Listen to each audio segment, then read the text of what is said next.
Welcome to DFW Running Talk. I'm Chris Detzel, so let's get started. All right, welcome to another DFW Running Talk. I'm Chris Detzel, and today's special guest is Duncan Cragg. Duncan, how are you? Well, thanks. I think you're fairly well known within the running community here in DFW. You're one of the store managers at Luke's. I think all of us runners have actually bought shoes from you or the store. So that's pretty cool. Thanks for coming on. Oh, thank you. Pretty exciting. I know you've been part of the running community for a long time, and I would love to get to know you a little bit as a runner, how you started and things like that. So let's start from the beginning. You've been running for a long time. When did you start running and what did you run? When I was in elementary school, I couldn't quite make the track team because Okay. everything was very sprint centric. Obviously, for the age groups, 400 meters was the longest thing. I realized that wasn't my skill set, but I didn't get distracted because track and field has a kind of a special welcoming to be inclusive of all kinds of abilities and distance and even field events. So as I got into high school, I discovered that there was formats that were more designed for my nature. The long distance runner has got a little different kind of personality than the sprinter. That's And for sure. as you go through ages, people have just natural gifts to sprint, and they're normally little athletic kids, and they normally get into other sports pretty quickly. So the instant gratification is there. And what I learned was running was something that if you show perseverance and you work at it, it allows you to grow into a sport that you can take it on as your domain. Yeah, I love And that. you get introduced to team elements of that, but ultimately you still have to be accountable for yourself. And I think that's a sport. Not all athletes are wired that way, but a distance runner tends to adopt that at a young age and they carry that on for the rest of their lives. So it's hard for them to teach people that because you got to find it. And it's one of those things that just can happen. So my existence today as a runner is I try and help people find that skill and the stuff will follow if the skill is honest. If it's not true to the person, I think the passion or the impulse of achieving kind of changes because you get gratified or you go to a school of performance that you end up climbing very quickly and you get rewarded very easily. And it's almost like the penance of the journey. And I think distance running allows you to do that. And I enjoy that journey. I've gone away from racing because of that, because I enjoy the process of going through seasons and just modifying my movements to adapt and have a state of adaptation and evolving. So when you were racing, like you're just getting too competitive and then you're like, man, I really enjoy the journey. I don't want to do this just too much.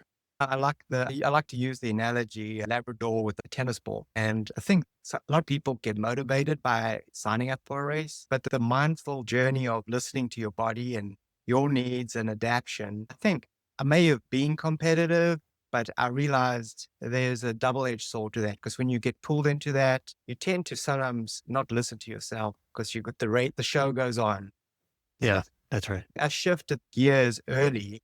Never went down the marathon path because I just noticed there was that sort of once you get involved in that, you chase your tail and you keep going down to improve your marathon time. And there's a point where you it'll be a semi. You realize that you're getting older. You've maybe shortened some of your ability to run more years in your life. So my metaphor for marathon is to run as long as I can and with quality movement to try and keep holding on to my fast twitch muscles and keep them exercised.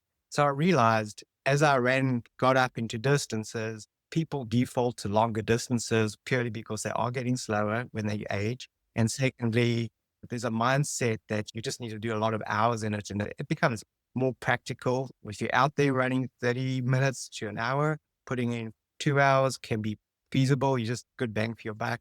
And then you're surrounded by a lot of people doing this. So I noticed there was a lot of this kind of mass pull of trying to get you involved into social runs, marathon training. So I've always stayed clear of that.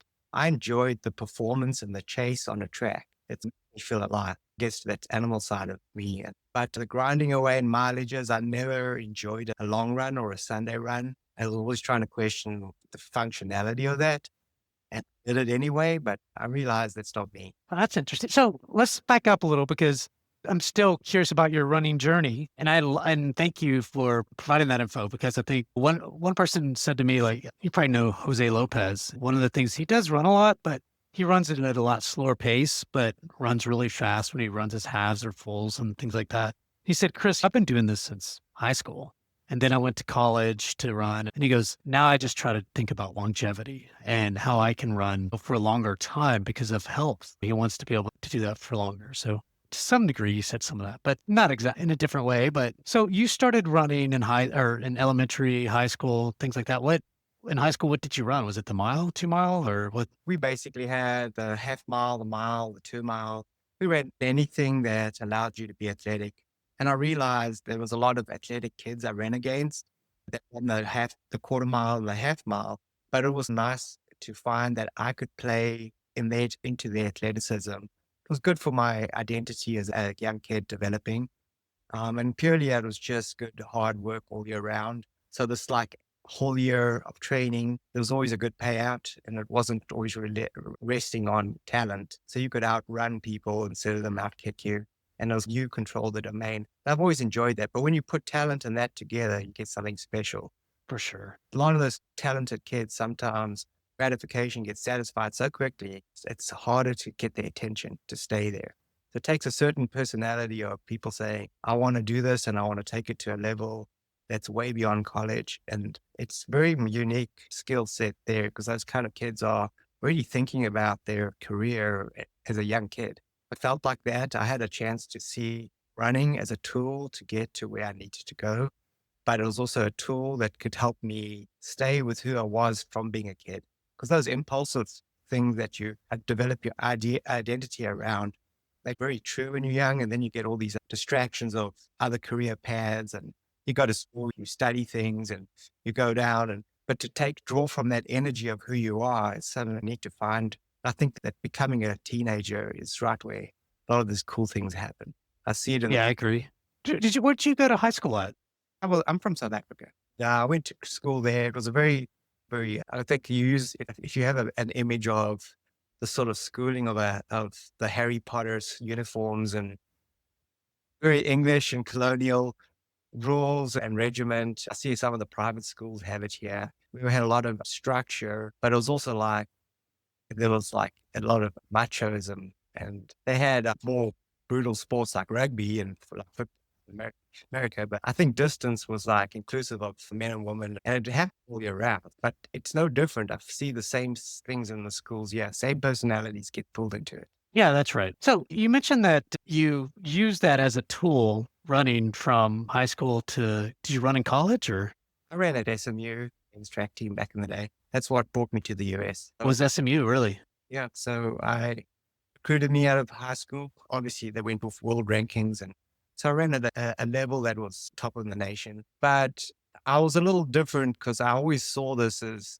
how I can rally up people around me. So growing up in South Africa, I grew up with apartheid. And the year that I graduated high school was the year they abolished apartheid. And it was an interesting thing because we were recruiting and I was training with a lot of kids that legally we were not supposed to be training with.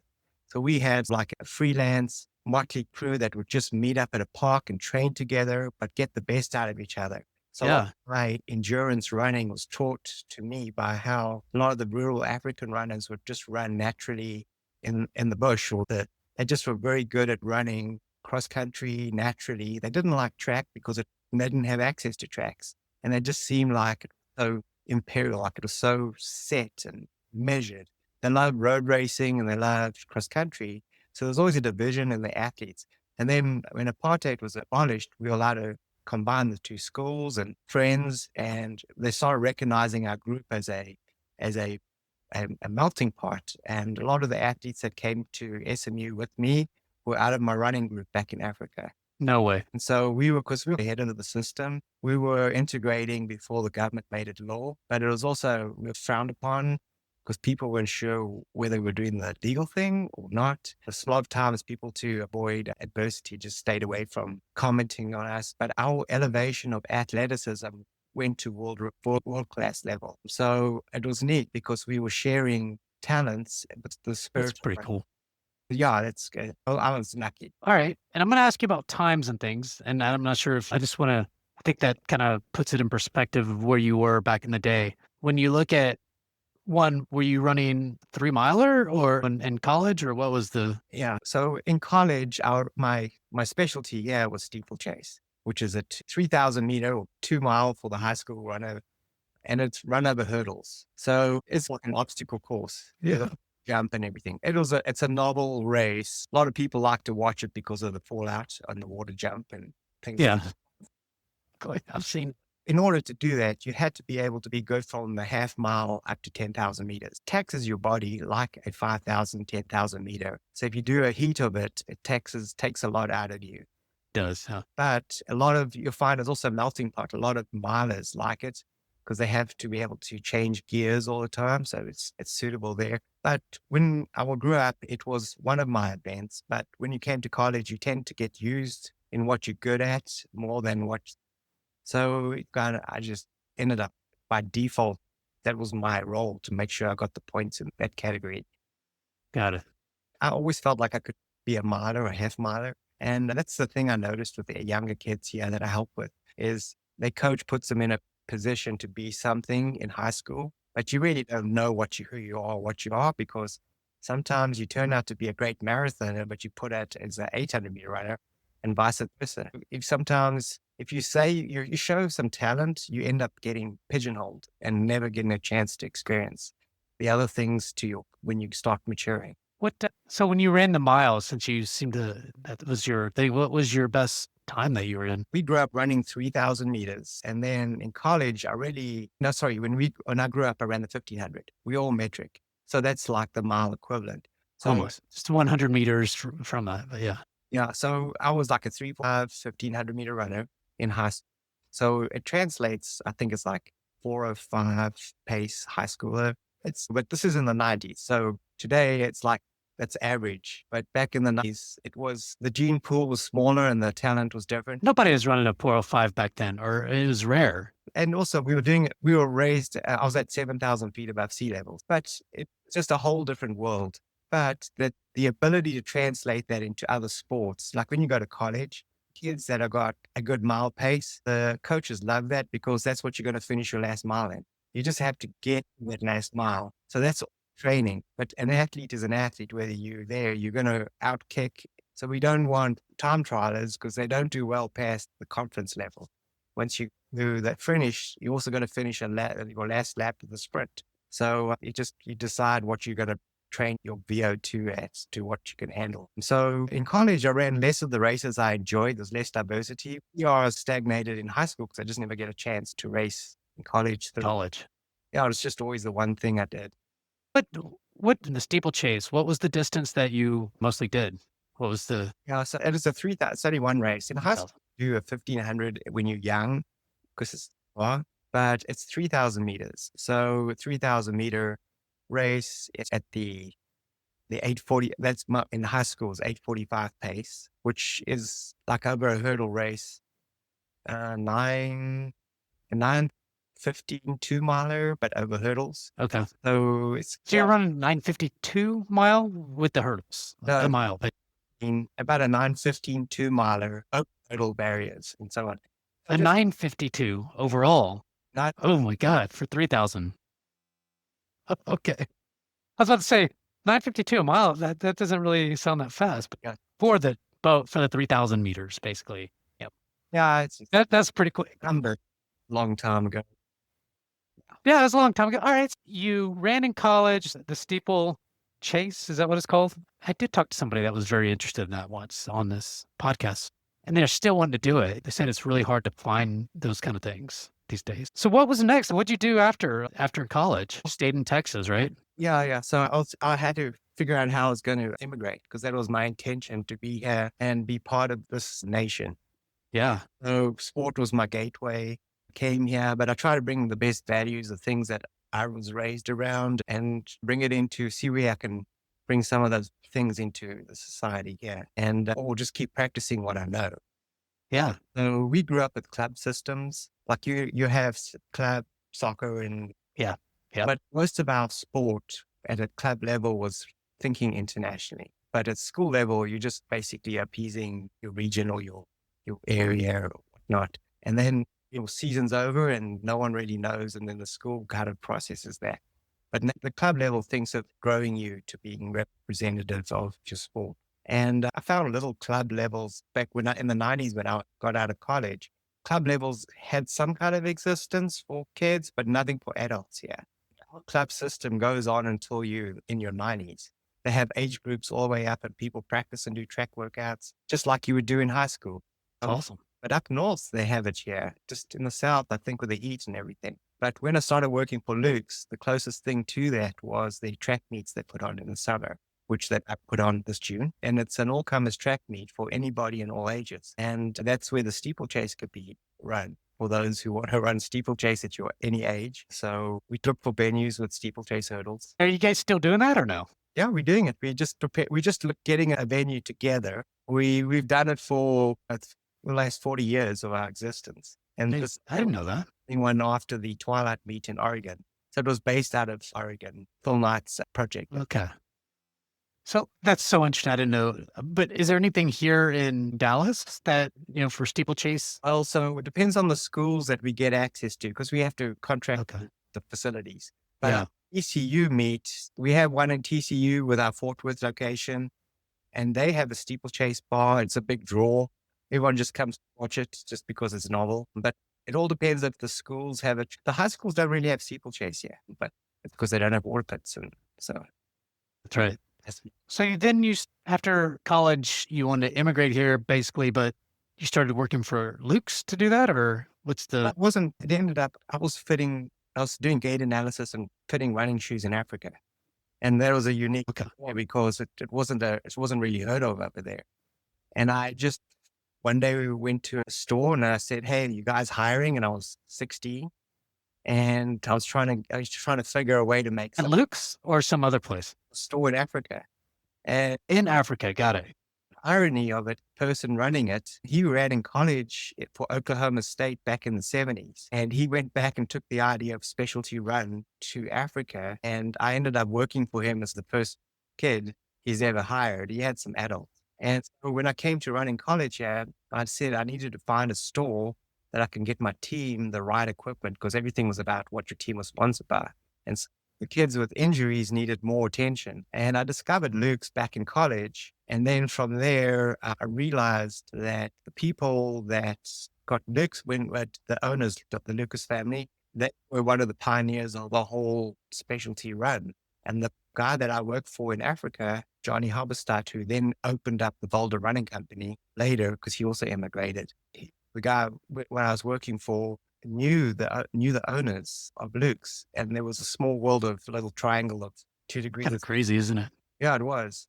And then when I graduated, they wanted to know if I could come and help because they saw my skills I had and doing gait analysis and that. So it was it translated my athleticism into another opportunity. That's awesome. I love that. That's a great story. This is 30 years of doing this. Yeah, doing it for a long time. And Luke's been around for a long time. They're 50 years old. So, I mean, it's unique. I think just talking about Luke's a little bit is that I remember you guys have gone through some ups and downs and now back ups. And it's really awesome to see.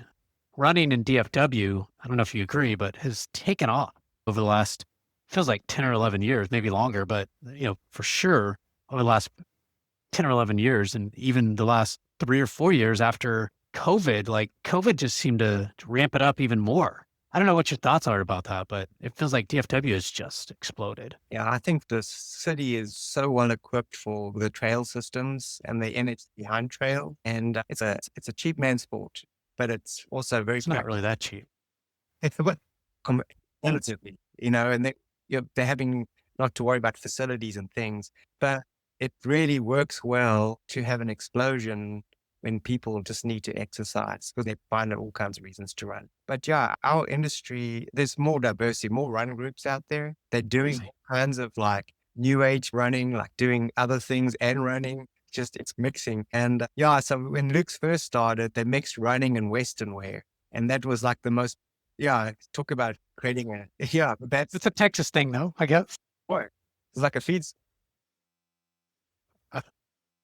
And so it's happening now, and with people just creating different groups, they like their passions mixed with running. Running's just becoming the format to be sociable. Yeah. Give me an example. I'm curious because I see some of these groups on Instagram. There's this group called Run It Up, and they literally have 80,000 people on their Instagram, and they show all these videos about here in Dallas. This is not anywhere. And they're dancing and hanging out, having fun. And then they go run 5Ks and stuff. It's just, I mean, it's this fun kind of group to be a part of. And it's like literally 50 other groups that are super serious. Like the sloths are just intense, running 2:30 marathons and things like that. I love the intensity as well, but there's just on different levels, right? Run It Up is, hey, exercise can be fun. Let's all get together and just do some exercise and run a little bit. And then the sloths are on the other end.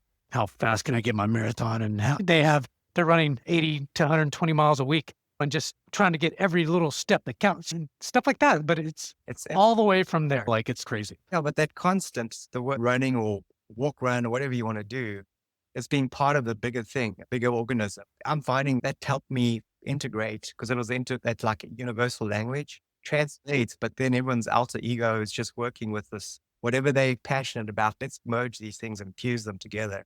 And it's been good. It's just an excuse to do something. Yeah. And it's really doing something with your community, with other people. And that's running brings people together. It is, you mentioned it's individualized because you are, especially if you're racing and things to go out and try to hit certain whatever PRs or whatever, but it's also a great community sport where hey, let's go run 5 or 7 miles together. Let's be on a specific thing, or people use it as dating kind of things. Yeah. What a neat format. You can I agree. Can't end out there.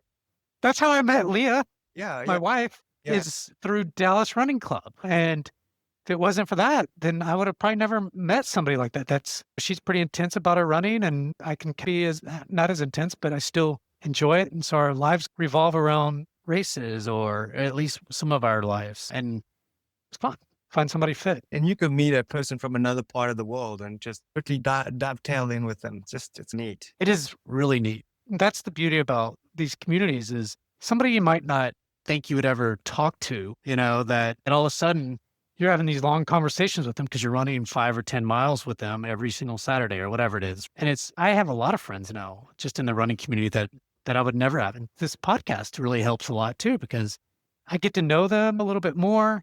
And some of these really fast people, I would never run with them because they're too fast, even at their slow paces. So to me, it's been really great.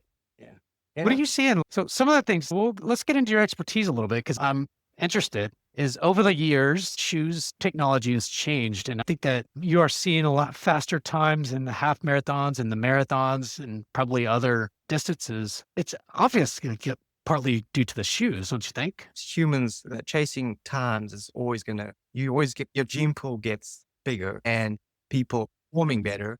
And then you put a bunch of those people together and they elevate the performance. But I love that you said that. So what I think footwear's done, and there's different groups that come in that want different things from running. Like some people, they're hell bent in running a super fast time and whatever that is to them. And you got to understand that mentality to be able to help them with product because they're investing in an idea there. So when you have these shoes that aid you, question is, it's like, well, if you getting aided, that achievement is kind of changed because you can buy a part of the outcome. You can buy into a part of the outcome. You can choose your equipment that's going to aid you. And it is a tool. And if we can choose our tool, the best suited tool, I think the stuff that I find is interesting is people can train with less injuries. So the injury prevention side is one thing, but also people have obtained injuries from things they don't understand why they're getting injured from it because it's aiding them.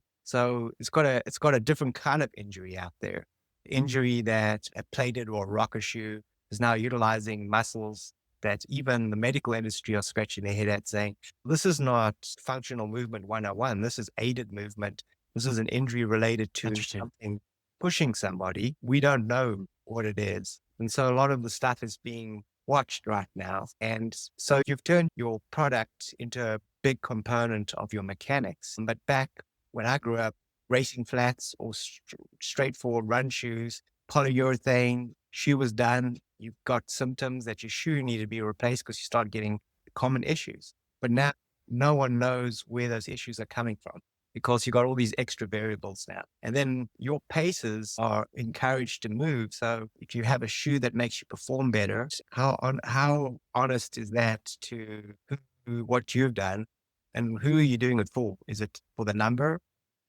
And I just think it changes the playing field because you're saying that this can make me do this. If I buy this, it would make me do that. It just changes the sport. I agree, but I think that for sure, and you make a very good point about the mechanics and just how we're not sure like the injuries, what's causing the injury and things like that. Because I did start wearing a plated shoe for a little while and found that my Achilles was starting to hurt. I loved the shoes, but the more I ran it, the worse it was. And so I quit doing that and I don't even use the plate anymore and I'm fine for the most part now. But it took me like 5 or 6 months to figure that out and get over it. But I do think that technology over time and anything changes. If you look at the way we work, for example, AI is changing everything and how people work, like creating content. All right, like I'm creating this content now. Used to, I'd have to think about a title and a description and just really use my brain to do it. Now I could put the whole transcript and create a transcript of the video, and then it can tell me, like ChatGPT or Gemini or whatever,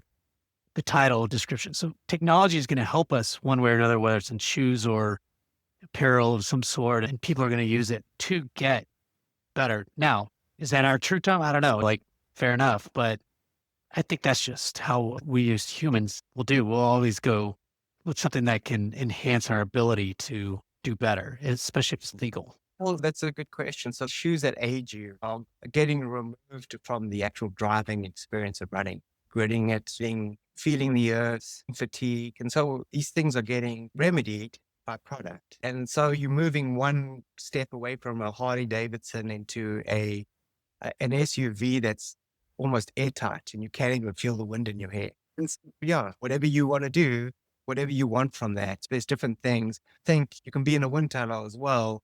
And I think if you want to feel fast, it will let you feel fast. If you want to feel, it's like Great a knowledge. combined experience. Yeah. Yeah. You can buy the experience. People do. Luke's has exploded on selling all these shoes that they can't even keep in stock sometimes because so many people are buying them. We'll try. I think that you make some really good points. I really like that. I never thought about, whatever. I saw you out running the other day. By the way, we were running at White Rock Lake and the sun was in my eyes. And then I think I was running with Jose. He goes, "That's Duncan." I said, "Oh," because I think I waved at you. I was like, "I can't see his face." But so do you run? What do you run in? What's your kind of? Yeah. I run about an hour a day, but I try and keep it diverse and speed and agility. Try and play. I just try and move better.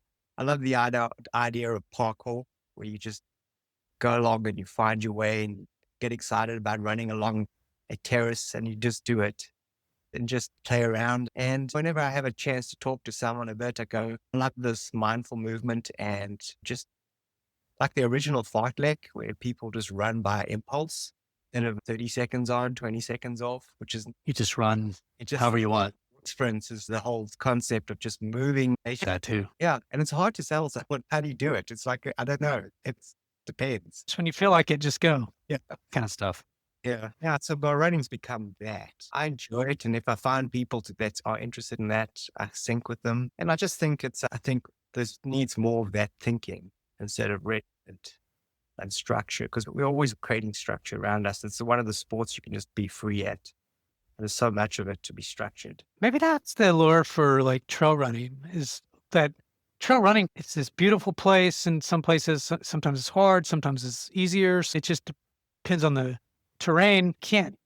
Some people can speed through it, but it's really difficult, right? So it's a different mindset. And that allows you to just get out there and be free. You can run fast, you might fall, but That talk about a different crowd. I talked about distance runners and faster runners in high school or middle school. The ultra runners take that to that's the distinction from the regular marathoner is they have a spirit that's just a different breed. And it's interesting out of those guys. It's that just their philosophies are very different. I like doing both, to be honest, Duncan. I've done some 50Ks and stuff, fun, but a little too much for me. But I like being out on the trail. I like being out on the road. I don't like some years I'm more on the road or some year, years I'm more on the trail. Lately, it's been on the road. More people are on the road so that you can run with. But And also, if you pass someone on a path and a trail, there's a different greeting than if you pass someone on the road. It's just, so we're going to share the spot right here. yeah, that's right. That's right. Have you done much trails in the past? I'm a big fan of cross country, but I've never run these ultra marathons or any of this. I've never run past a half marathon, but I'm interested in running some halves more to as a destination deal instead of Yeah. competing. So going out on a trail and run a half marathon, I trail half. I enjoy playing around. If it's a venue where I can sightsee, even better. There's plenty, like Blaze Trails has lots of different trails that are somewhat local, like that. They're not like destination kind of, mountain like trails. I do the destination stuff to where my wife and I did this. It's called Trans Rockies. It's a lot of miles. It's 120 miles in 6 days, but you go from one destination to another in Colorado. It was just beautiful, like just going up the mountains. And when we just, let's say, took our time, but we weren't going to win it. And it was just the beauty of being out on the trails and running and just being out. We even did an Alps trip in the Alps back in September of last year. And it was so beautiful. Like, we're just jogging the trails, did it with the group. And so I just love being out in nature for the most part. I don't want to camp or anything if I don't have to, but you're big into helping kids and things like that in the running. I always see you at the lake at Norbuck. Tell me more about that. That's an interesting thing. I have a child who he is about to go to high school, and I didn't want to have him to live up to my family's reputation of runners. So he doesn't really know me as a runner. I've never really raced in front of him. He doesn't know I did that. But I figured he'd wind of it one day. And Especially after this podcast, he's going to listen. yeah, probably. But yeah, all my brothers and I were like avid runners. And so we want our children to find their own way. And because we found it on our own. And so this group that I got together about 4 years ago, it was just before the pandemic or during the pandemic, and where all places were closed, you couldn't run together, social distancing and whatnot. And I felt like there's a missing element in the community where they have organized track clubs for kids, organized training groups for adults, but very little is done for adults and kids to share the experience together. And I often saw like Dallas Running Club, some parents would bring their kids to it. The kids were on the side and just wasn't their crowd. And I said, one of the things I liked about club systems is everyone's age group is inclusive of a big team. You run under your club. You have the master runners all hanging out at the barbecue, cooking. And then the kids are doing their track, but they all did the track workouts together. And we're sharing this. But everything here is if you want to interact with your child, you would have to sit on the sidelines and encourage them. So during the pandemic, when no one was meeting, soccer fields were closed, I thought if we do trail running and people are spaced between each other, we could probably call this off without making any red flags. And because the kids needed to get out and do stuff, why would better than doing it in the woods? So we thought about using Norbuck Park because it's safe and it's not too far. But the idea was I wanted to be something where if a parent wants to bring a child and they bring it and participate, whether they walk or run, they're getting out there and then going through the process and the exercise together. So they get in the car and they talk about the exercise, not watching and then saying, you could have, should have done that, or maybe you needed a push, maybe you needed to back off. But when they're participating, they can feel it without imagining. So there was a lot of families that came that used this as some kind of communicative tool. The kids would end up bonding with each other and the parents would bond with each other. And they would talk about the situation where they're out here sharing the same situation where they're trying to bring the child maybe off a computer game into the outdoors, and it's even nicer than a natural run. So these runs I put together are designed to not measure the kids, but so they don't feel obligated to meet anything. So we do a 20-minute run 3 days a week, and we do a dynamic warm-up and a static stretch. My job is to teach them what a dynamic warm-up is and a static stretch. But that's how we collect everyone to meet. So we got a 10-minute margin. And then the 20-minute workout is we have an exercise like it's an obstacle course or it's a trail run. The clock goes for 20 minutes. They run and they do as many loops as they feel fit to, whether they walk it, run it, but they're just outdoors. 20 minutes finishes, and then we do a group stretch and we have an overview of what we just experienced. But the kids, I wanted them to learn the anatomy of stretches. So I get them to basically take turns calling out the stretches. And we do this in a circle. And we've had families come and go and come back again later. And there's also been a great crowd for even parents that have separated. This is common ground. So they come here and they both participate on the field. Oh, well. They Yeah. have, and then the parents go off to doing what they're doing afterwards. But this is family time. So we do our biggest draw is our Sunday evening. And because the most show up, it's a nice way to start the school week. Yeah, that makes sense. And it's just the regular woods trail run.